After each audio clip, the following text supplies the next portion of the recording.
Avis vascular centre, మన దేశంలోనే the best varicose vein hospital. Hi, welcome to my show. ఈ మార్చి 19న ఉస్తాద్ భగత్ సింగ్ ప్రేక్షకుల ముందుకు రాబోతుంది. ఈ నేపథ్యంలో powerful mass director Harish Shankar ఈరోజు మనతో ఉన్నారు. ఆయన అడిగి ఉస్తాద్ విశేషాలు, అలాగే హరీష్ శంకర్ గురించి కొన్ని విశేషాలు తెలుసుకుందాం. హాయ్ సార్, నమస్తే. నమస్కారం.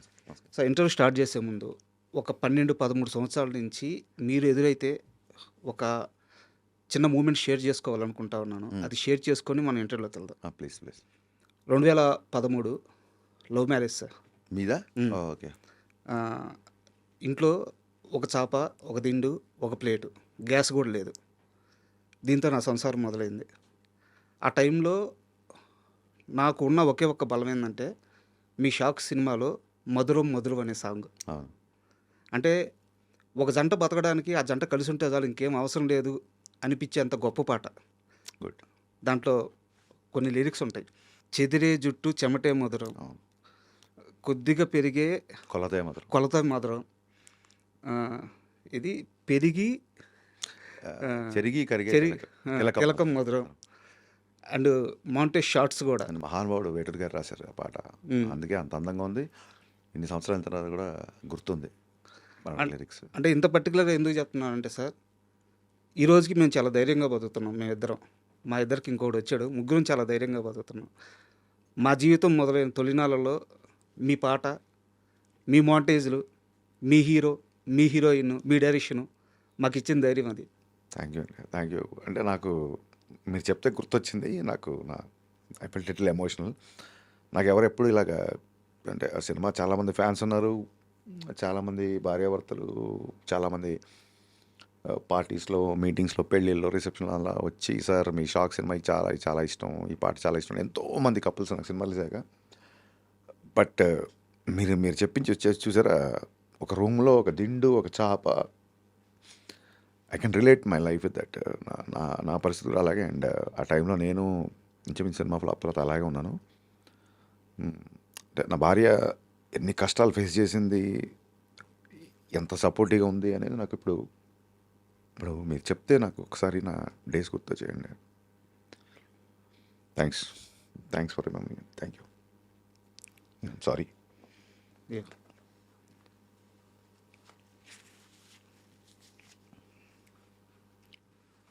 Ready sir. చాలా ఉస్తాద్ భగత్ సింగ్ అనేది 2.5 గంటలు ప్రేక్షకుల్ని ఎంటర్టైన్ చేసే సినిమా. మీరు ఇలాగా ఇంత ఎమోషన్తో స్టార్ట్ చేస్తే ఇంటర్ చేయడం కష్టంగా ఉంటుంది సార్. డైరెక్ట్గా సినిమా విషయంకి వెళ్ళిపోదాం.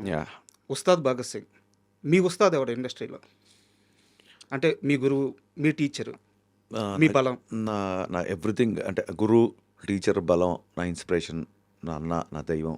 నాకు అదే షాక్ సినిమా పోయిన తర్వాత కూడా నన్ను నమ్మి మళ్ళీ సినిమా ఇచ్చి నన్ను నిల్చోబెట్టి ఇవాళ ఇక్కడ కూర్చోబెట్టి ఏం చేసినా రవితేజ గారండి సార్. మనకు ఉస్తాదు సంబంధించి ఆరా సాంగ్ ఒకటి రిలీజ్ చేశారు. అవును. పవన్ కళ్యాణ్ గారి ఆరాని తొలిసారి హరీష్ శంకర్ చూసిన క్షణం ఏంటి? బిహెచ్ఎల్లో తమ్ముడు తొలి ప్రేమ షూటింగ్ జరిగినప్పుడు తొలిసారి ఆయన డైరెక్ట్గా చూశాను.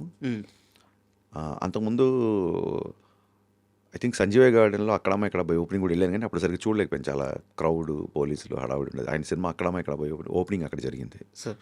బట్ బిహెచ్ఎల్లో చాలా తృప్తిగా ఒక 20-30 రోజులు పెద్ద పెద్ద షెడ్యూల్స్ చేశారు. 2 సినిమాలు అక్కడ చూశాను. బట్ నేను యాజ్ అ డైరెక్టర్గా ఆయన ఫస్ట్ టైం కలిసింది ఆయన ఫామ్ హౌస్లో మిరపకాయ కట్ చేయడానికి వెళ్ళినప్పుడు. ఒక బ్లూ డెనిమ్ జీన్స్, డెనిమ్ ప్యాంట్స్లో ఆయన్ని ఫస్ట్ టైం చూశాను. 1.5-2 గంటలు స్పెండ్ చేశాను. అది ఫస్ట్ మెమరీ. గబ్బర్ సింగ్ సినిమాలో ఒక డైలాగ్ ఉంటుంది సార్, పసివాడు పవన్ కళ్యాణ్ అయ్యాడు అని చెప్పేసి. ఉస్తాద్ భగత్ సింగ్కి వచ్చేలాగే పవన్ కళ్యాణ్ డిప్యూటీ సీఎం అయ్యాడు. సో హ్యాండిల్ చేసే విధానం మారుద్ది. భయం పెరిగిందా, బాధ్యత పెరిగిందా? బాధ్యత పెరిగిందండి. భయం ఎప్పుడూ లేదు. ఆయన ఎవరిని భయపెట్టాడు. ఫస్ట్ ఆఫ్ ఆల్ ఆయన అందరితో సరదాగా నవ్వుకుంటూ ఉండే వ్యక్తి. ఆశ్చర్యం ఏంటంటే అప్పటికి ఇప్పటికి ఆయన ఏం మారలేదు. ఆయన చుట్టూ ఉన్న ప్రోటోకాల్ మారింది అంతే. సో డెఫినెట్గా రెస్పాన్సిబిలిటీ ఉంది. చాలామంది అన్న ఐటమ్ సాంగ్ అంటే డిప్యూటీ సీఎం ఒక ఐటమ్ గా వెనకాల డ్యాన్స్ చేయడం, ఆలోచించండి రా బాబు మీరు కొంచెం. అది అలాంటి కొన్ని కన్సర్న్స్, కొన్ని రెస్పాన్సిబిలిటీస్ తీసుకున్నాం. మీరు సాంగ్స్లో చూస్తే కూడా ఈవెన్ దో ఆయన బ్లాక్ బ్లేజర్లో అంత డ్యాన్స్ చేసినా సరే దాంట్లో యువతకి ఒక మంచి మెసేజ్ ఉంది. కరెక్ట్. అండ్ సిచ్యువేషన్లో కూడా శ్రీలీల కొంచెం లోలో ఉన్నప్పుడు అమ్మాయిని కొంచెం చీరప్ చేయడానికి వచ్చే సాంగ్. నీ పెదవిలోన ఉన్న జాగా నువ్వు నవ్వుకోవడానికేగా, నీ కాలి కింద ఉన్న నేల నీ సొంతమంటే నమ్మవేలా, కరెక్ట్. ప్రాబ్లమ్స్ వస్తే క్యూలు కట్టి పంపించేద్దాం సావగొట్టి పోరాడితే పోయేదేంటి. అవును. So even though it's a dance number కూడా ఒక యూత్కి ఒక మంచి ఒక ఉత్సాహభరితమైన గో అండ్ గెట్ ఇట్ అనే ఒక యాటిట్యూడ్ అందులో మెయింటైన్ చేసాం. అలాగే ఎత్తరా కాలర్ తీసుకున్నా సరే ఎక్కడో బ్యాక్ ఆఫ్ ద మైండ్ ఉంటుంది. అది ఆయన డిప్యూటీ సీఎం అయ్యారని కాదండి, ఆయన ఖుషి అప్పుడే ఏ మేరా జహా తెరా కామ్ క్యా హై అని ఆమెన్ ఇండియన్ అనే బద్రీలో ఆ సామాజిక స్పృహ, ఆ జాతీయతావాదం, ఆ భావజాలం ఆయనకి చిన్నప్పటి నుంచి ఉంది. అదే పాలిటిక్స్లోకి వెళ్ళడానికి పుష్ చేసి ఉంటుంది. అలాగే జరిగింది. బట్ సినిమాలో ఇలాంటి కైండ్ ఆఫ్ సాంగ్స్ నేనేదో కొత్తగా పెట్టానట్లేదు. That suits for him. Sir. ఆయన నుంచి ఏదైనా చెబితే వినాలనుకుంటాం.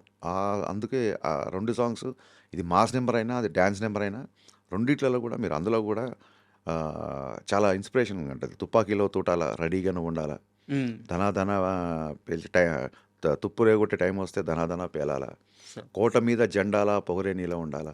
ఏదైనా సరే ఒక యూత్ దాన్ని ఏమంటారు, ఒక ఉత్సాహంతో ముందుకి ఉరకలు వేసేలాగా ఒక శ్రీశ్రీ, నేను ఇందాక చెప్పాను ఇంటర్వ్యూలో, శ్రీశ్రీ పద్యానికి, శ్రీశ్రీ వాక్యానికి స్వాగ్తో ఉన్న ఒక ప్యాంటు షర్ట్ వేసి దానికి ఒక మనిషి రూపం దాలిస్తే దట్ ఈస్ పవన్ కళ్యాణ్.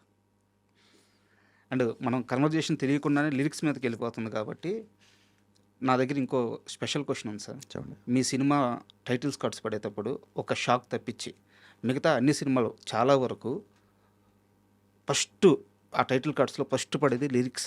అవునండి. అవును. ప్రతి సినిమా, అవును. ఏ సినిమాకి అలా వేయరు. అవును. ఎందుకు అంత ప్రత్యేకంగా లిరిక్ రైటర్స్కి మాత్రమే అంత మొదటి స్థానం ఇస్తున్నారు? ఏం లేదండి, నాకు సరస్వతి ఉన్నవాళ్ళు ఎవరైనా సరే నేను సాష్టాంగ నమస్కారం చేసి మోకరు వెళ్తాను. అందులోనూ నాకు చిన్నప్పటి నుంచి నాన్నగారు తెలుగు టీచర్ అవడం వల్ల చిన్న పుస్తకాలు, సాహిత్యం టచ్ ఉంది.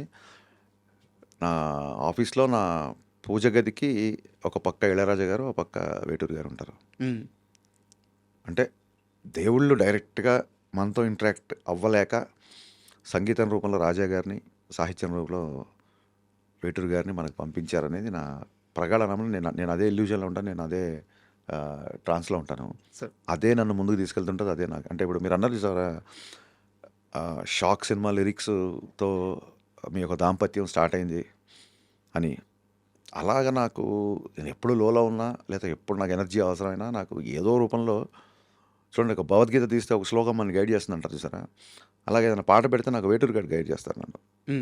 మీరు నమ్మరు, దెర్ ఆర్ వెరీ అంటే నేను అసిస్టెంట్ డైరెక్టర్ ఉన్నప్పటి నుంచి, it's not because I don't like to cell sympathy stories, because మనమేం స్వాతంత్ర సమయంలో పాల్గొనలేదు.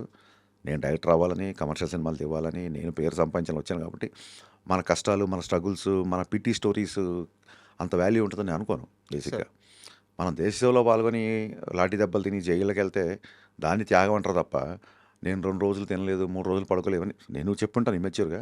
బట్ ఇవన్నీ అయింది నువ్వు డైరెక్టర్ అవ్వడానికి, నువ్వు ఏదో సైంటిస్ట్ అవ్వడానికో దేశానికి ఏదో ఉపయోగపడమని కాదు. So I don't believe that.